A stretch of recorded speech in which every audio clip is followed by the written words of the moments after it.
రోజు కూడా నేను చూస్తున్న తల్లికి వందనం మీద కూడా వాళ్ళు నిర్ణయించి ఈ రోజు కూడా విష ప్రచారం చేస్తూ ఉన్నారు. ఏదైతే మీ అబద్దాలు అసత్యాలు చూస్తూ ఉన్నాం గత 30 రోజులుగా, వీళ్ళ తల్లికి వందనం మీద కూడా వాళ్ళు చెప్తూ ఉన్నారు.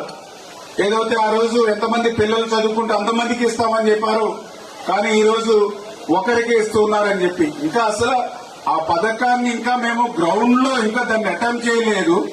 ఇంకా దాన్ని ఎట్లా అమలు చేయాలి, ఎట్లా ఎంతమందికి ఇవ్వాలనేది ఇంకా కార్యాచరణకే రూపకల్పన లేదు.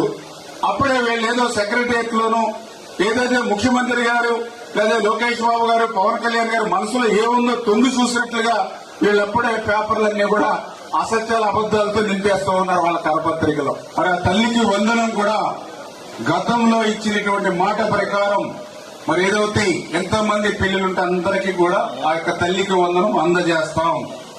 జగన్మోహన్ రెడ్డి మాదిరిగా కోతలు లేకుండా 1 సంవత్సరం ఎగ్గొట్టేయకుండా 5 సంవత్సరాలు కూడా పిల్లలందరికీ కూడా అన్న మాట ప్రకారం తల్లికి వందనం పథకం అందజేస్తామనే విషయాన్ని కూడా ఈ సందర్భంగా మీ ద్వారా కూడా అందరికీ కూడా తెలియజేసుకుంటూ